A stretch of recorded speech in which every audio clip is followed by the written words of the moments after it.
9. No more of talk where God or angel guest with man is with his friend, familiar used to sit indulgent, and with him partake rural repast, permitting him the while venial discourse unblamed.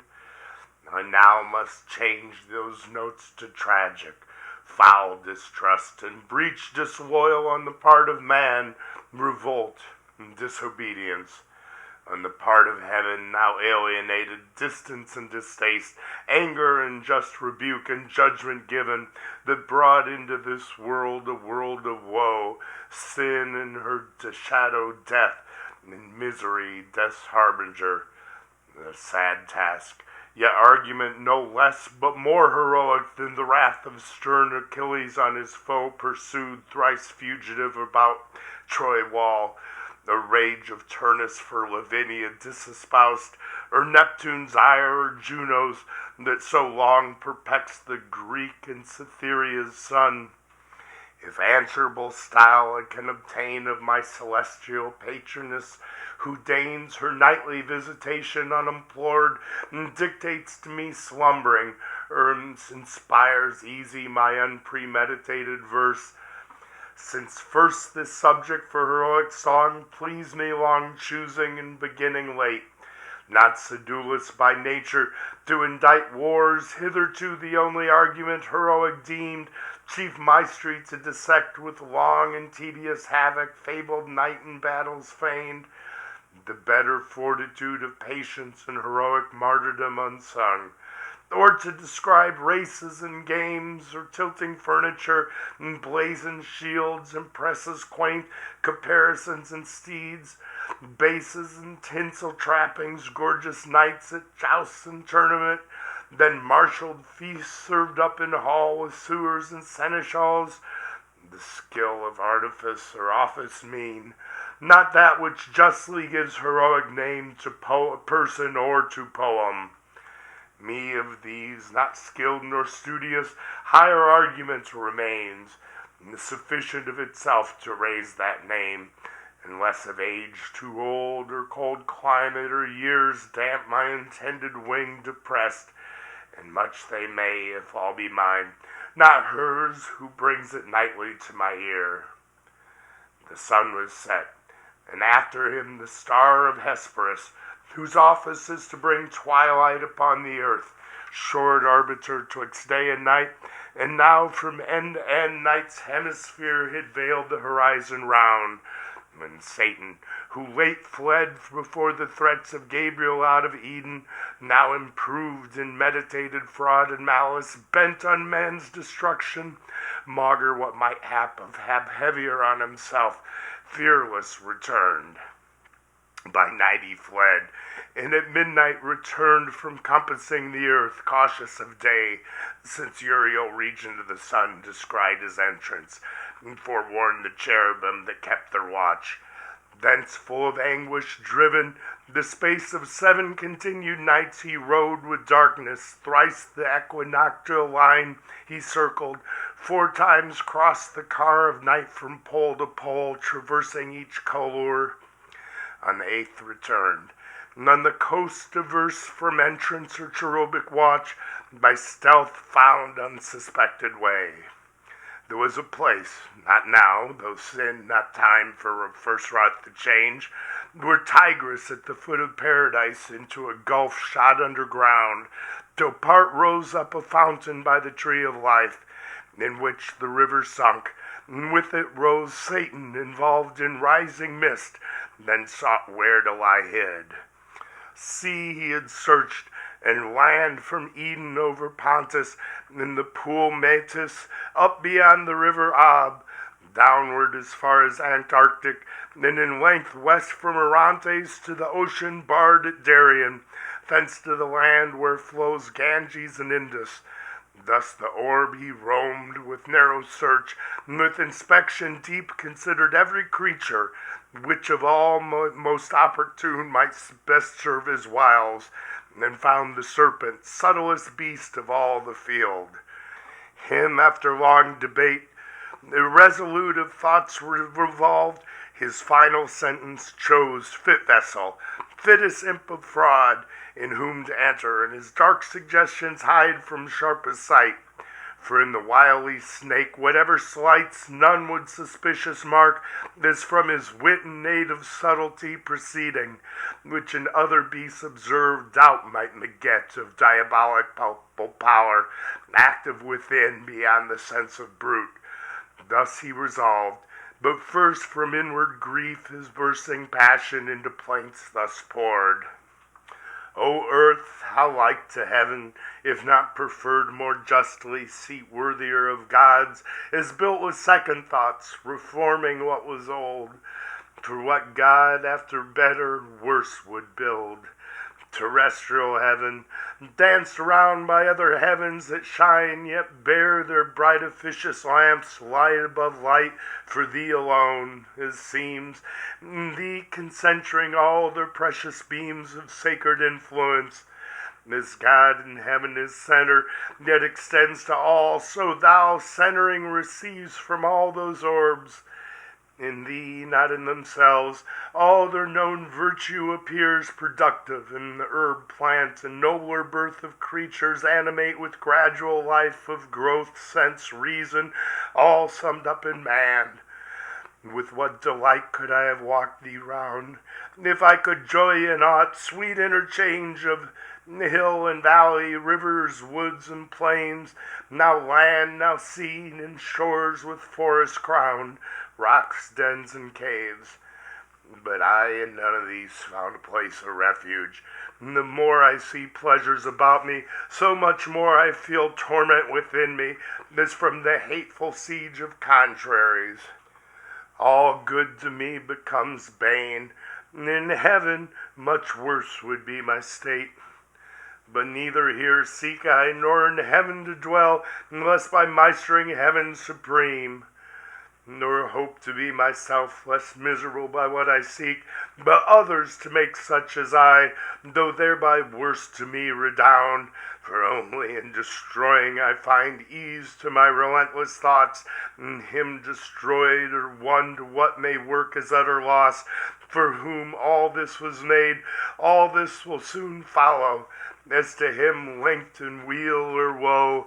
In woe, then, that destruction wide may range, to me shall be the glory sole among the infernal powers, in one day to have marred what he almighty styled 6 nights and days continued making, and who knows how long before it been contriving, though perhaps not longer than since I in one night freed from servitude and glorious well nigh half the angelic name, and thinner left the throng of his adorers. He to be avenged, and to repair his numbers thus impaired, whether such virtues spent of old now failed more angels to create, or if they at least are his created, nor despite us more, determined to advance into our room a creature formed of earth, and him endow, exalted from so base original, with heavenly spoils, our spoils. What he decreed he effected. Man he made, and for him built magnificent this world, then earth his seat, him Lord pronounced, no indignity, subjected to his service angel wings, and flaming ministers to watch and tend their earthly charge. Of these the vigilance I dread, and to elude thus wrapped in mist of midnight vapor glide obscure, and pry in every bush and brake, where hap may find the serpent sleeping, in whose mazy folds to hide me in the dark intent I bring. O foul descent, that I, who erst contended with gods to sit the highest, now constrained into a beast, and mixed with bestial slime, this essence to incarnate and brute, that to the height of deity aspired. But what will not ambition and revenge descend to? Who aspires must down as low as high he soared, obnoxious first or last to basest things. Revenge, at first though sweet, bitter ere long back on itself recoils. Let it, I reck not, so at light well aimed, since higher I fall short, on him who next provokes my envy. This new favored of heaven, this man of clay, son of respite, who must to more despite the Maker raised from dust. The spite then with spite is best repaid. And so saying, through each thicket dank or dry, like a black mist low creeping, he held on his midnight search, where soonest he might find the serpent. Him fast sleeping soon he found in labyrinth of many a round self-rolled, his head the midst, well stored with subtle wiles. Yet not in horrid shade or dismal den, nor nocent yet, but on the grassy herb, fearless unfeared he slept. And in his mouth the devil entered, and at his brutal sense, in head and heart, possessing soon inspired with act intelligential. But his sleep disturbed not, waiting close the approach of morn. Now, whereas sacred light began to dawn in Eden on the humid flowers that breathe their morning incense, when all things that breathe from the earth's great altar sent up great silent praise to the Creator, and his nostrils fill with grateful smell, forth came the human pair and joined their vocal worship to the choir of creatures wanting voice. That done, partake the season, prime for sweetest scents and airs, then commune how that day they best may ply their growing work. For much their work outgrew the hand's dispatch of two gardenings so wide. And Eve first to her husband thus began. Adam, well may we labor still to dress this garden, still to tend to plant herb and flower, our task pleasant and joined. But till more hands aid us, the work under our labor grows, luxurious by restraint. What we by day lop overgrown or prune or proper bind, one night or two with wanton growth derides tending to wild. Thou therefore now advise or hear what to my mind first thoughts present.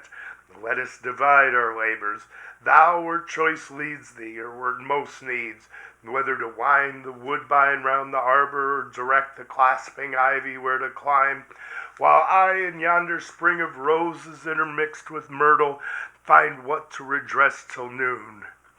For while so near each other thus all day our task we choose, what wonder if so near looks intervene and smiles, or object new casual discourse draws on, which intermits our day's work, brought to little, though begun early, and the hour of supper comes unearned.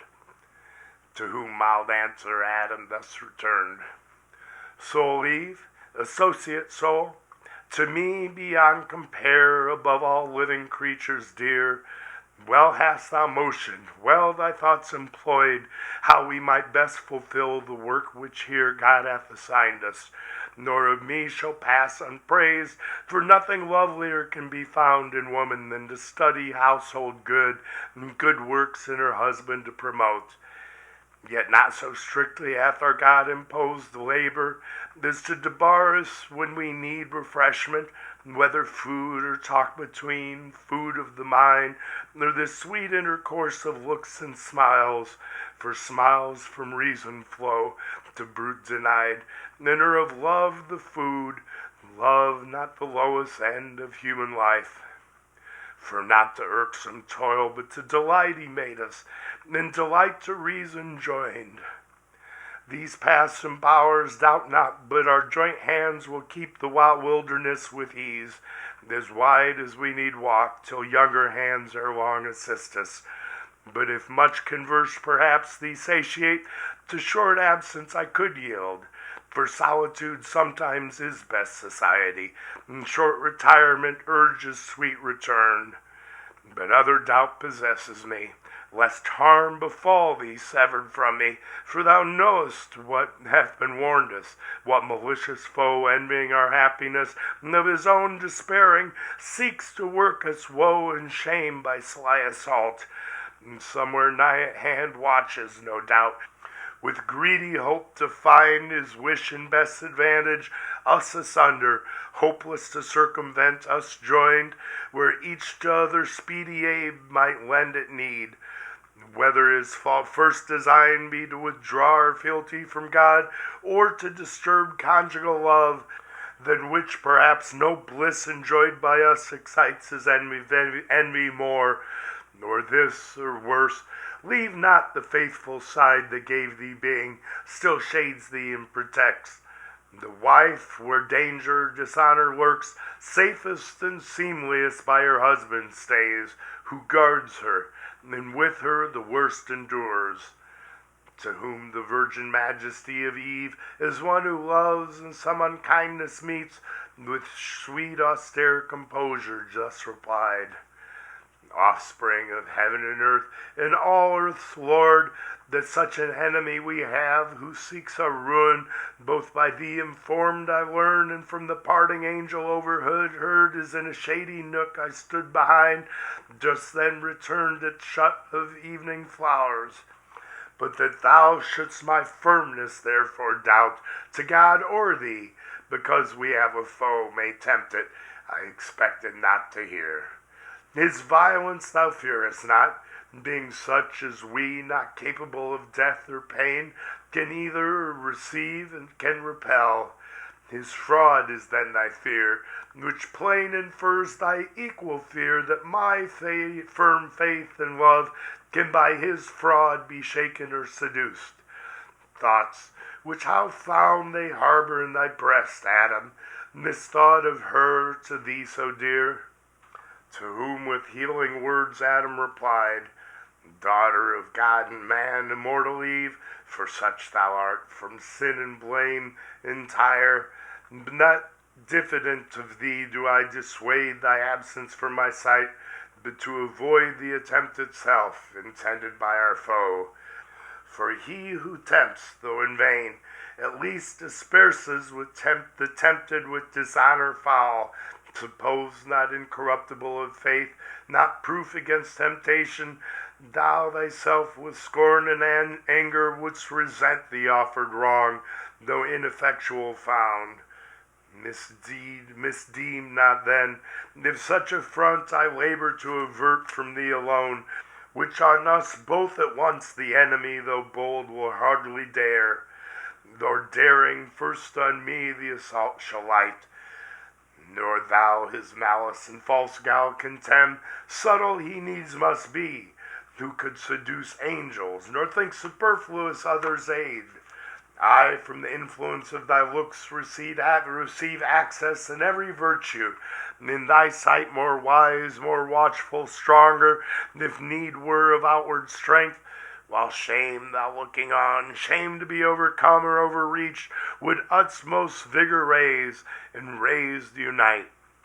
Why shouldst not thou like sense within thee feel when I am present, and thy trial choose with me, best witness of thy virtue tried? So spake domestic Adam in his care and matrimonial love, but Eve, who thought less attributed to her faith sincere, thus her reply with accents sweet renewed. If this be our condition, thus to dwell in narrow circuit straitened by a foe, subtle or violent, we not endued single with like defense wherever met, how are we happy, still in fear of harm? But harm precedes not sin, only our foe tempting affronts us with his foul esteem of our integrity. His foul esteem sticks no dishonor on our front, but turns foul on himself. Then wherefore shunned or feared by us, or rather double honor gain from his surmise prove false, find peace within, favor from heaven, our witness from the event.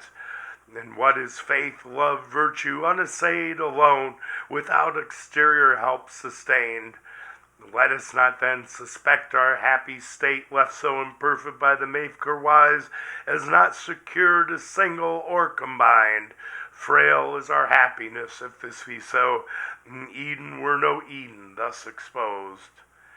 To whom thus Adam fervently replied, The woman best of all things as the will of God ordained them, his creating hand nothing imperfect or deficient left of all that he created, much less man, nor aught that might his happy state secured from outward force. Within himself the danger lies, yet lies within his power. Against his will he can receive no harm. But God left free the will, for what obeys reason is free, and reason he made right. But bid her well beware and stand erect, lest by some fair appearing good surprise she dictate false, and misinform the will to do what God expressly hath forbid. Not then mistrust, but tender love enjoins, that I should mind thee oft, and mind thou me. Firmly subsist, yet possible to swerve, since reason not impossibly may meet some specious object by the foe suborned, and fall into deception unaware, nor not keeping strictest watch as she was warned. Seek not temptation then, which to avoid were better, and most likely if for me thou sever not, trial will come unsought. Wouldst thou approve thy constancy, approve first thy obedience. The other who can know, not seeing the attempted who attest. But if thou think trial unsought may find us both secure, then thus warned thou seemst, go. For thy stay not free absents thee more. Go in thy native innocence, rely on what thou hast of virtue, some and all, for God towards thee hath done his part. So do thine. So spake the patriarch of mankind, but Eve persisted, yet submiss, the last replied, with thy permission then, and thus forewarned chiefly by what thy own last reasoning words touched only, that our trial when least sought may find us both perhaps far less prepared, the willinger I go, nor much expect a foe so proud will first the weaker seek. So bent, the more shall shame him his repulse. Thus saying, from her husband's hand her hand soft she withdrew, like a wood nymph light, Oread or Dryad, or of Delia's train, but took her to the groves. But Delia's self in gates surpassed, and goddess-like to port, though not as she with bow and quiver armed, but with such gardening tools as art yet rude, guiltless of fire had formed, or angels brought. To Pales or Pomona thus adorned, like as she seemed, Pomona when she fled vertuminous, or to Ceres in her prime, yet virgin of Proserpina from Jove. Yet long and ardent look his eye pursued delighted, but desiring more her stay. Oft he to her his charge a quick return repeated, she to him is oft engaged to be returned by noon amid the bower, and all things in best order to invite noontime repast, or afternoon's repose. Though much deceived, much failing, hapless Eve, of thy presumed return, event perverse, thou never from that hour in paradise foundst either sweet repast or sound repose. Such ambush hid among sweet flowers and shades, waited with hellish rancor imminent to intercept thy way, nor send thee back despoiled of innocence, of faith, of bliss. For now, and since first dawn, at break of dawn, the fiend, mere serpent in appearance, forth was come, and on his quest were likely as he might find the only two of mankind, but in them the whole included race, his purpose prey. In bower and field he sought, where any tuft of grove or garden plot more pleasant lay, their tendance or plantation for delight, by fountain or by shady rivulet. He sought them both, but wished his hap might find Eve separate. He wished, but not with hope of what so seldom chanced, when to his wish, beyond his hope, Eve separate he spies, Veiled in a cloud of fragrance, where she stood, half spied, so thick the roses bushing round about her glowed, oft stooping to support each flower of slender stalk, whose head, though gay carnation, purple azure, flecked with gold, hung drooping unsustained. Them she upstays gently with mere myrtle band, mindless the while herself, though fairest unsupported flower of her best prop so far, and storm so nigh. Nearer he drew, and many a walk traversed of stateliest covert, cedar, pine, or palm, then voluble or bold, now hid, now seen among thick o'erwoven arborets and flowers embroidered on each bank, the hand of Eve. Spot more delicious than those gardens feigned of a revived Adonis, the renowned Alcinous, host of old Laertes' son, or that not mystic, where the sapient king held dalliance with his fair Egyptian spouse. Much he the place admired, the person more, as one who long in populous city pent, where houses thick and sewers annoy the air, forth issuing on a summer's morn to breathe among the pleasant villages and farms adjoined, from each thing met conceives delight, their smell of grass or tended grain, their kine or dairy, each rural sight, each rural sound. It chanced with nymph-like step fair virgin pass, what pleasing stood for her now pleases more, she most, and in her look sums all delight. Such pleasure took the serpent to behold this flowery plat, this for the sweet recessive Eve, thus early, thus alone. Her heavenly form angelic, but more soft and feminine, her graceful innocence, her every air, gesture, least action overawed as malice, and with rapine sweet bereaved as fierceness of the fierce intent it brought.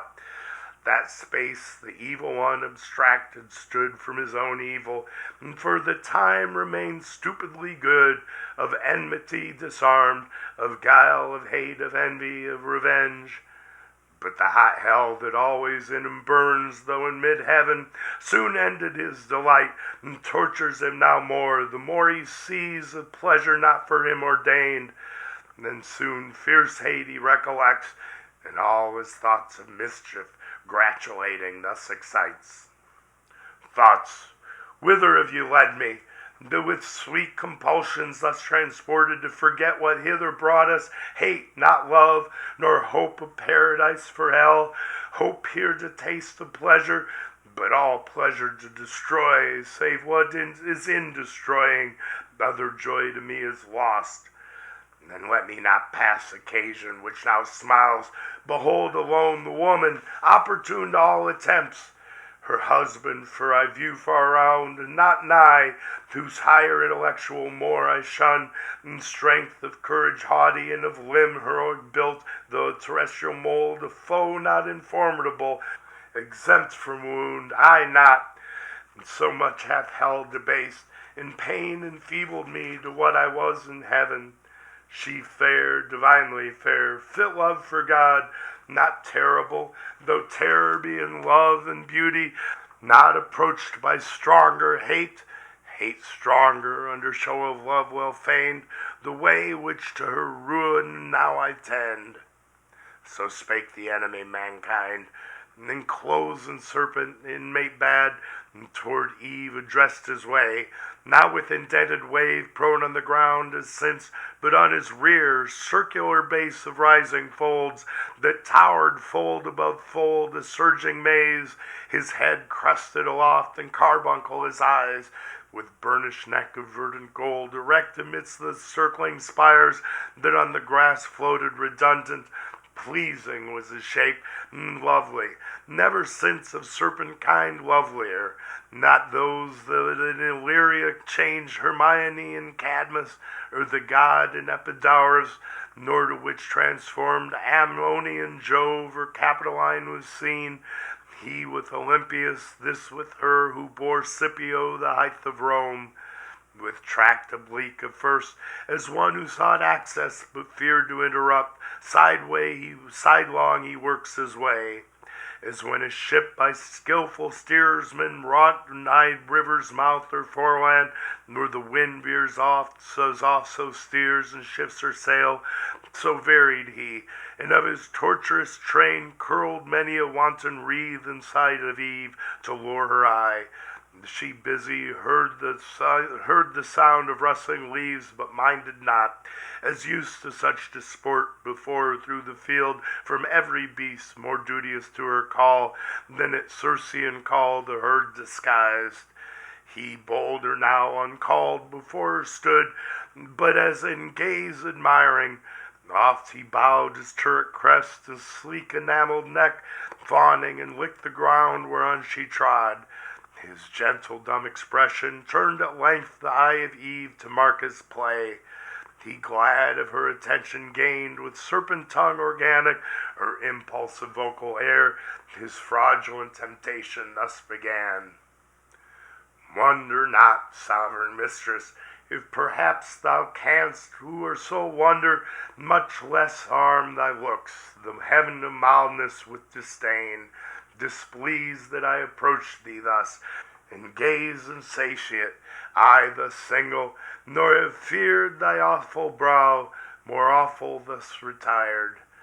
Fairest resemblance of thy Maker fair, thee all things living gaze on, all things thine by gift, and thy celestial beauty adore with ravishment beheld, there best beheld where universally admired. But here in this enclosure wild, these beasts among beholders rude and shallow to discern half what in thee is fair, one man except who sees thee. And what is one? Who shouldst be seen a goddess among gods, adored and served by angels numberless, thy daily train.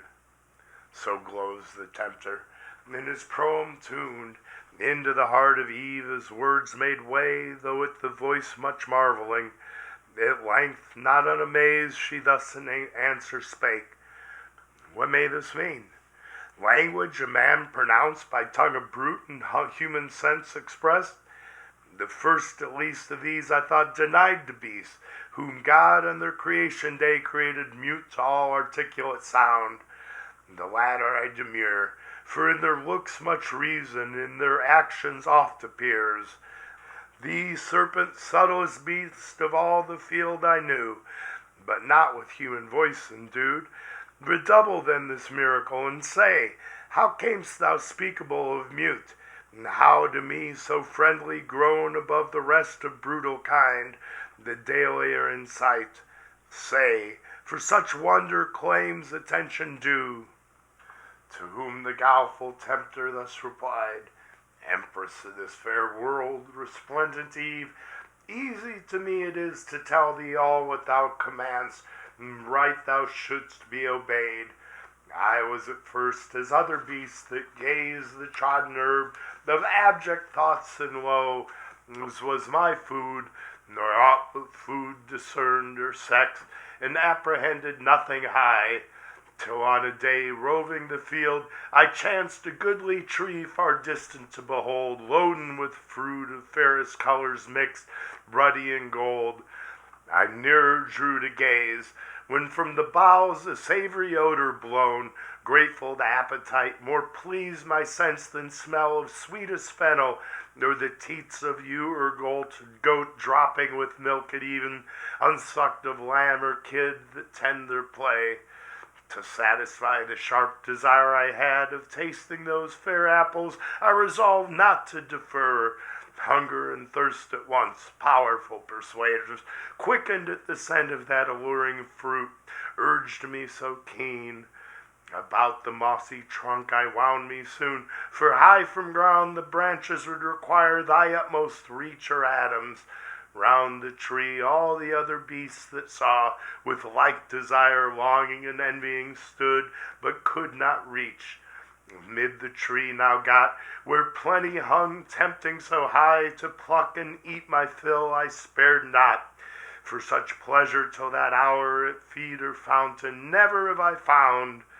Sated at length, Ere long I might perceive strange alteration in me, to degree of reason in my inward powers, and speech wanted not long, though to this shape retained. Thenceforth to speculations high or deep I turned my thoughts, and with capacious mind considered all things visible in heaven or earth or middle, all things fair and good. But all that fair and good in thy divine semblance and in thy beauty's heavenly ray united I beheld. No fair divine equivalent or second, which compelled me thus, though importune perhaps, to come and gaze and worship thee of right declared sovereign of creatures, universal dame. So talked the spirited sly snake, and Eve, yet more amazed, unwary, thus replied, Serpent, thy overpraising leaves in doubt the virtue of that fruit in thee first proved. But say, where grows the tree? From hence how far? For many are the trees of God that grow in paradise, and various, yet unknown to us. In such abundance lies our choice, as such leaves a greater store of fruit untouched, still hanging incorruptible, till men grow up to their provision, and more hands help us to disburden nature of her birth. To whom the wily adder, blithe and glad, Empress, the way is ready and not long, beyond a row of myrtles on a flat, fast by a fountain, one small thicket past to blowing myrrh and balm. If thou accept my conduct, I can bring thee thither soon. Lead then, said Eve. He, leading swiftly, rolled in tangles, and made intricate seem straight, to mischief swift. Hope elevates, and joy brightens his crest, as when a wandering fire, compactive unctuous vapor, which the night condenses, and in the cold environs round, kindles through agitation to a flame, which oft they say some evil spirit attends, hovering and blazing with delusive light, misleads the amazed night wanderer from his way to bogs and mires, and often through pond or pool, there swallowed up and lost from succor far. So glistered the dire snake, and into fraud led Eve, our credulous mother, to the tree of prohibition, root of all our woe. Which when she saw, thus to her guide she spake, Serpent, we might have spared our coming hither, fruitless to me, though fruit be here to excess, the credit of hers whose virtue rests with thee, wondrous indeed, it caused such effects. But of this tree we may not taste nor touch, God so commanded, and left that command sole daughter of his voice. The rest we live law to ourselves, a reason is our law. To whom the tempter guilefully replied, Indeed, hath God then said that of the fruit of all these garden trees ye shall not eat, yet lords declared of all in earth or air? To whom thus Eve, yet sinless, Of the fruit of each tree of the garden we may eat, but of the fruit of this fair tree amidst the garden God hath said, Ye shall not eat thereof, nor shall ye touch it, lest ye die. She scarce had said, though brief, when now more bold the tempter, but with show of zeal and love to man, and indignation at his wrong, new part puts on, and as to passion moved, fluctuates disturbed, yet comely, in an act raised as of some great matter to begin. As when of old some orator renowned in Athens or free Rome, where eloquence flourished, since mute, to some great cause addressed, stood in himself collected, while each part motion, each act one audience, ere the tongue sometime in height began. There's no delay of preface, brooking through a zeal of right. So standing, moving, or to height upgrown, the tempter all impassioned thus began. O sacred, wise, and wisdom-giving plant, mother of science, now I feel thy power within me clear, not only to discern things in their causes, but to trace the ways of highest agents, deemed however wise. Queen of this universe, do not believe those rigid threats of death. Ye shall not die. How should ye? By the fruit? It gives you life to knowledge. By the threatener, look on me, me who have touched and tasted, yet both live in life more perfect of a turn to fate meant by me, by venturing higher than my lot. Shall that be shut to man, which to beast is open? Then will God incense his ire for such a petty trespass, not praise rather your dauntless virtue, whom the pain of death denounced, whatever thing death might be, deter not from achieving what might lead to happier life, knowledge of good and evil, of good how just, if evil, if what is evil be real, why not known, since easier shunned? God therefore cannot hurt ye, and be just. Not just, not God, not feared then, nor obeyed. Your fear itself of death removes the fear. Why then was this forbid? Why but to awe? Why but to keep ye low in ignorance, his worshippers? He knows that in the day ye eat thereof, your eyes that seem so clear, yet are but dim, shall perfectly be then opened and cleared, and ye shall be as gods, knowing both good and evil as they know. That ye should be as gods, since I as man, eternal man, is but proportion meet. I of brutes human, ye of human gods. So shall ye die, perhaps, by putting off human, to put on gods, death to be wished, though threatened, which no more than this can bring. And what are gods that man may not become as they, participate in godlike food? The gods are first, and that advantage use in our belief that all from them proceeds. I question it, for this fair earth I see, warmed by the sun, producing every kind, them nothing. If they all things, who enclose knowledge of good and evil in this tree, that whoso eats thereof forthwith attains wisdom without their leave, wherein lies the offense, that man should thus attain to know? What can your knowledge hurt him, or this tree impart against his will, if all be his? Or is it envy? And can envy dwell in heavenly breasts? These, and many more causes import your need of this fair fruit. God is humane. Reach then, and freely taste. He ended, and his words replete with guile into her heart too easy entrance won. Fixed on the fruit she gazed, which to behold might tempt alone, and in her ears the sound yet rung of his persuasive words, and impregnated with reason to her seeming, and with truth. Meanwhile the hour of noon drew on, and waked an eager appetite, raised by the smell so savory of that fruit which, with desire inclinable, now grown to touch her taste, solicited her longing eye. Yet first pausing awhile, thus to herself she mused. Great are thy virtues, doubtless, best of fruits, though kept from man, and worthy to be admired, whose tastes too long forborne, that first to say gave elocution to the mute, and taught the tongue not made for speech to speak thy praise. Thy praise he also who forbids thy use conceals not from us, naming thee the tree of knowledge, knowledge of both good and evil, forbids us then to taste, but his forbidding commends thee more, while it infers the good by thee communicated and our wants. For good unknown sure is not had, or had and yet unknown is not had at all. In plain then, what forbids he but to know?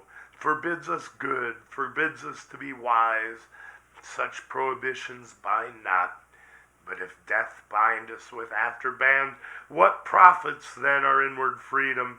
In the day we eat of this fair fruit, our doom is, we shall die. How dies the serpent? He hath eaten and lives, and knows and speaks and reasons and discerns, irrational till then. For us alone was death invented, for to us denied this intellectual food, for beasts reserved. For beasts it seems, yet that one beast which first hath tasted envies not, but brings with joy the good befallen him, author unsuspect, friendly to man, far from deceit or guile. What fear I then? Rather, what know to fear under this ignorance of good and evil, of God or death, of law or penalty. Here grows the cure of all, this fruit divine, fair to the eye, and inviting to the taste, of virtue to make wise. What hinders then to reach, and feed at once both body and mind? So saying, her rash hand in evil hour, forth reaching to the fruit, she plucked, she eat. Earth felt the wound. Nature from her seat, sighing through all the works, gave signs of woe that all was lost. Back to the thicket slunk the guilty serpent, and well might, for Eve, intent now wholly on her taste, naught else regarded, such delight till then as seemed in fruit she never tasted, whether true or fancied so, though expectation high of knowledge, nor was Godhead from her thought. Greedily she engorged without restraint, and knew not eating death, satiate at length, and heightened as with wine, jocund and boon, thus to herself she pleasingly began. O sovereign, virtuous, precious of all trees in paradise, of operation blessed to sapience, hitherto obscured, intamed, and with thy fair fruit let hang, as to no end created. But henceforth my early care, not without song each morning and due praise, shall tend thee, and the fertile burden ease of thy full branches offered free to all. Till dieted by thee I grow mature in knowledge, as the gods who all things know. Though others envy what they cannot give, and had the gift been theirs, it had been here thus grown. Experience next to thee I owe, best guide. Not following thee I had remained in ignorance. Thou open'st God's wisdom's way, and givest access, though secret she retire. And I perhaps am secret. Heaven is high, high and remote to see, from thence distinct each thing on earth. From other care perhaps may have diverted from continual watch our great forbidder, safe with all his spies about him. But to Adam in what sort shall I appear? Shall I to him make known as yet my change, and give him to partake full happiness with me? Or rather not. But keep the odds of knowledge in my power without co-partner, so to add what once in female sex, the more to draw his love, and render me more equal, and perhaps a thing not undesirable, something superior, for inferior who is free. This may be well. But what if God have seen, and death ensue? Then I shall be no more, and Adam wedded to another Eve shall live with her, enjoying I extinct. The death to think. Confirm then I resolve, Adam shall share with me in bliss or woe. So dear I love him, that with him all deaths I could endure, without him live no life. So saying, from the tree her steps she turned, but first low reverence done as to the power that dwelt within, whose presence had infused in the plant's sciential sap, derived from nectar, drink of gods. Adam, the while waiting, desirous her return, had wove of choicest flowers a garland to adorn her tresses, and her rural labor's crown, as reapers oft are wont their harvest queen. Great joy he promised to his thoughts, and new solace in her return so long delayed. Yet oft his heart, divine of something ill, misgave him. He the faltering measure felt, and forth to meet her went. The way she took that morn, from first they parted, by the tree of knowledge he must pass. There he her met, scarce from that tree returning. In her hand a bough of fairest fruit that downy smiled, new gathered, and ambrosial smell diffused. To him she haste, and in her face excuse came prologue, and apology to prompt, with which bland words at will she thus addressed. Hast thou not wondered, Adam, at my stay? Thee I have missed, and had thought it long, deprived thy presence, agony of love till now not felt, nor shall be twice, for nevermore mean I to try what rash untried I sought, the pain of absence from thy sight. But strange hath been the cause, and wonderful to hear. This tree is not, as we are told, a tree of danger tasted, nor to evil unknown opening the way, but of divine effect to open eyes, and make them gods who taste, and hath been tasted such, that serpent wise are not restrained as we, nor not obeying hath eaten of the fruit, and is become not dead as we are threatened, but henceforth endued with human voice and human sense, and reasoning to admiration, and with me persuasively hath so prevailed that I have also tasted, and have also found the effects to correspond. Opener mine eyes, dim erst to dilated spirits, ampler heart, and growing up to Godhead, which for thee chiefly I sought, without thee can despise. For bliss, as thou hast part, to me is bliss, tedious, unshared with thee, and odious soon. Thou therefore also taste, the equal lot may join us, equal joy is equal love, lest thou not tasting different degree disjoin us, nigh then too late renounce deity for thee, when faith will not permit. Thus Eve with countenance blithe their story told, but in her cheek distemper flushing glowed. And on the other side Adam, soon as he heard the fatal trespass done by Eve, amazed, astonished, stood and blank, while horror chill ran through his veins, and all his joints relaxed. From his slack hand the garland wreathed for Eve down dropped, and all the faded roses shed. Speechless he stood and pale, till thus at length, first to himself he inward silence broke. No fairest of creation, last and best of all God's works, creature in whom excelled whatever to sight or thought be formed, holy, divine, good, amiable, or sweet, how art thou lost? How on a sudden lost, defaced, deflowered, and now to death devote? Rather, how hast thou yielded to transgress the strict forbiddance, how to violate the sacred fruit forbidden? Some cursed fraud of enemy hath beguiled thee, yet unknown, and me with thee hath ruined. For with thee certain my resolution is to die. How can I live without thee? How forgo thy sweet converse and love so dearly joined, to live again in these wild woods forlorn? Should God create another Eve, and I another rib afford, yet loss of thee would never from my heart. No, no, I feel the link of nature draw me, flesh of flesh, bone of my bone thou art, and from thy state mine never can be parted, bliss or woe.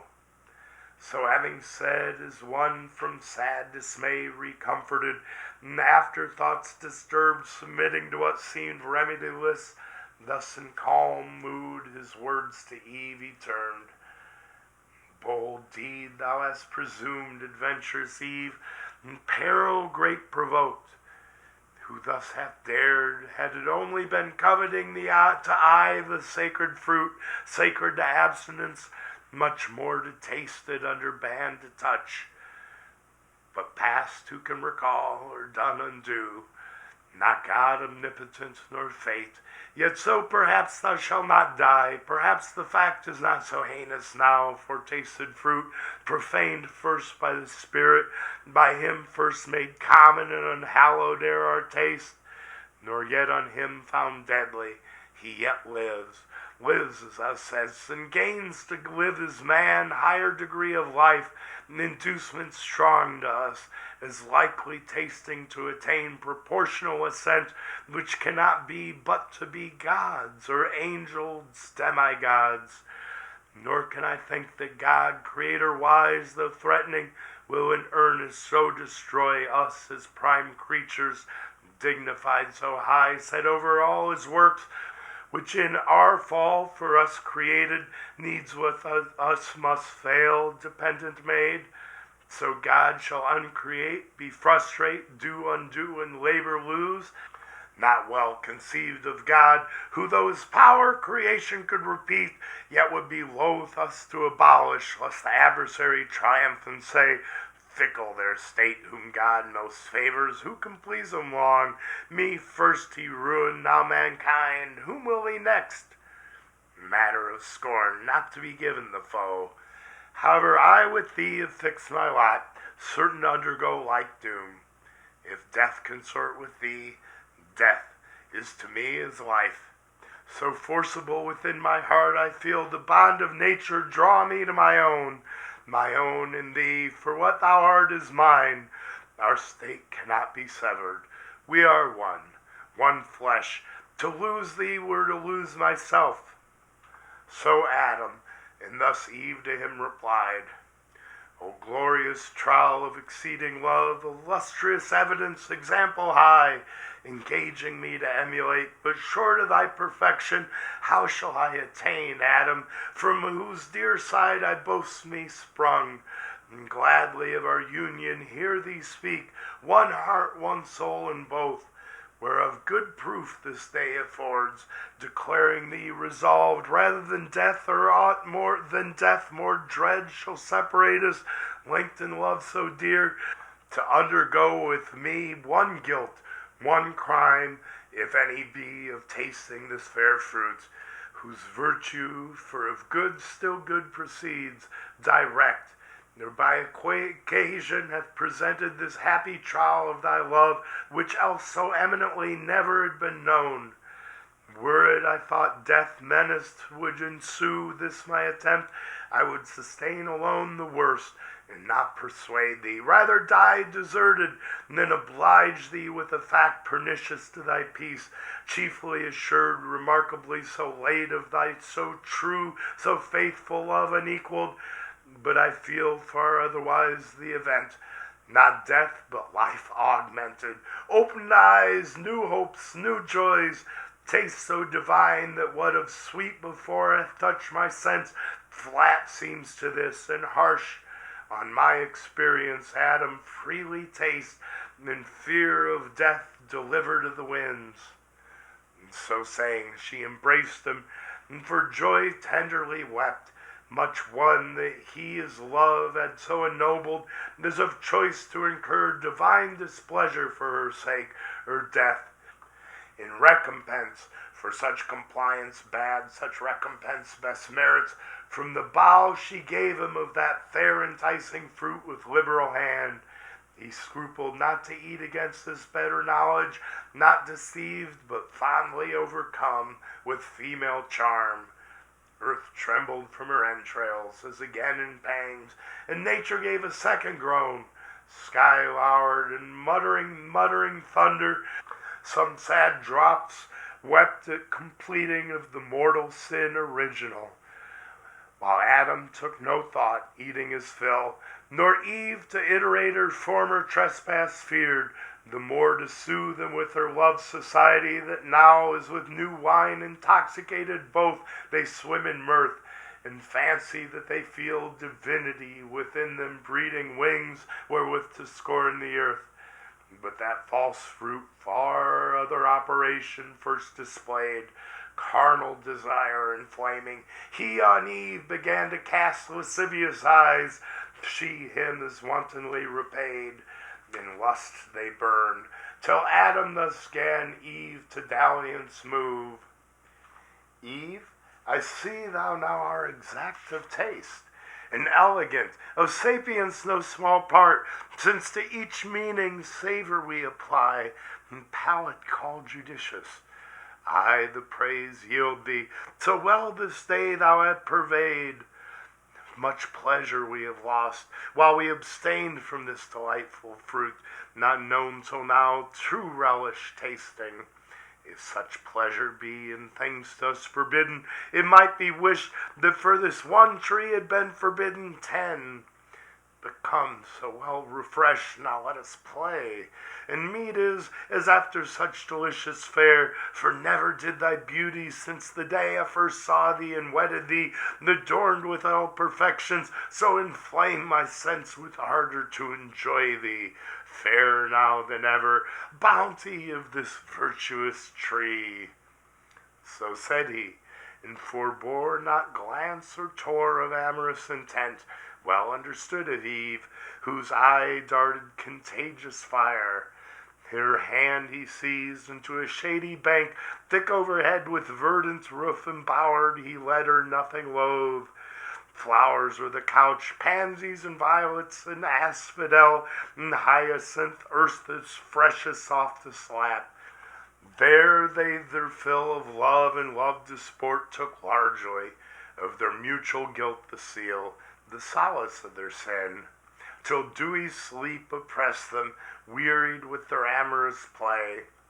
Soon as the force of that fallacious fruit, with the exhilarating vapor bland about their spirits had played, and inmost powers made air, was now exhaled, and grosser sleep bred of unkindly fumes, with conscious dreams uncumbered, now had left them.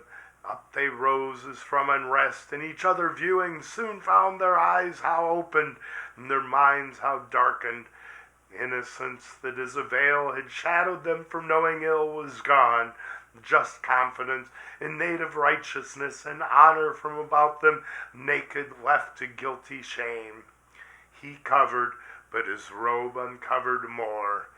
So rose the Danite strong, Herculean Samson from the harlot lamp of Philistine Delilah, then waked shorn of his strength. They destitute and bare of all their virtue, silent, and in face confounded long they sat, as struck mute, till Adam, though not less than Eve abashed, at life gave utterance to these words constrained. O Eve, in evil hour thou didst give ear to that false worm, of whomsoever taught to counterfeit man's voice, true in our fall, false in our promised rising.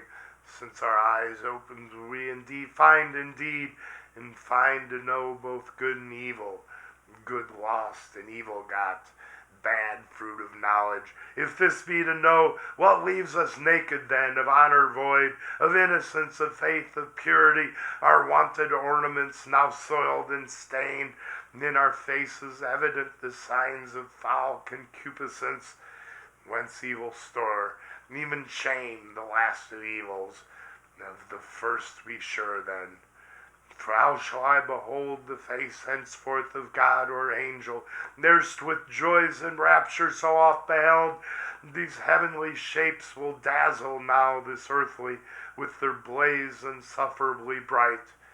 Oh, might I here in solitude live savage, in some glade obscured, where highest woods impenetrable to star sunlight spread their umbrage broad, and brown as evening. Cover me, ye pines, ye cedars, with innumerable boughs, hide me, where I may never see them more. But let us now, as in bad plight, devise what best may for the present serve to hide the parts of each from other, that seem most to shame obnoxious, and unseemly as seem some tree whose broad smooth leaves together sewed and girded on our loins may cover round these middle parts, that this newcomer's shame there sit not, and reproach us as unclean. So counseled he, and both together went into the thickest wood, where soon they chose the fig tree, not that kind for fruit renowned, but such as this day to Indians known in Malabar, their Deccan spread her arms, branching so broad and long, that in the ground the bended twigs take root, and daughters grow about the mother tree, a pillared shade high overarched and echoing walks between. There oft the Indian herdsman, shunning heat, shelters in cool, and tends his pasturing herds as loopholes cut through thickest shade. Those leaves they gathered, broad as Amazonian targe, and with what skill they had together sewed to gird their waist, vain covering if to hide their guilt and dreaded shame. Oh, how unlike to that first naked glory! Such of late Columbus found the American, so girt with feathered cincture, naked else and wild among the trees on isles and woody shores, thus fenced, and as they thought their shame in part covered, but not at rest or ease of mind, they sat them down to weep. Not nor only tears rained at their eyes, but high winds worse within began to rise. High passions, anger, hate, mistrust, suspicion, discord, and shook sore their inward state of mind. Calm region once and full of peace, now tossed in turbulence. For understanding ruled not, and the will heard not her lore, both in subjection now to sensual appetite, who from beneath usurping over sovereign reason claimed superior way. From thus distempered breast Adam, estranged in look and altered style, speech intermitted thus that Eve renewed. Wouldst thou had hearkened to my words, and stayed with me, as I besought thee, when that strange desire of wandering this happy morn, I know not whence, possessed thee, we had then remained still happy, not as now, despoiled of our good, shamed, naked, miserable. Let none henceforth seek needless cause to approve the faith they owe, but earnestly they seek such proof conclude, they then begin to fail. To whom soon moved the touch of blame thus Eve, what words have passed thy lips, Adam severe? Imputest thou that to my default, or will of wandering, as thou callest it, which who knows but might as ill have happened thou being by, or to thyself perhaps? Hadst thou been there, or here the attempt, thou couldst not have discerned fraud in the serpent, speaking as he spake, nor ground of enmity between us known, why he should mean me ill, or seek to harm. Was I to have never parted from thy side, as good have grown there still, lifeless rib? Being as I am, why didst thou not the head command me absolutely not to go, going into such danger as thou saidst? Too facile then didst thou not much gainsay, nay didst permit, approve, and fair dismiss. Hadst thou been firm and fixed in thy dissent, neither had I transgressed, nor thou with me.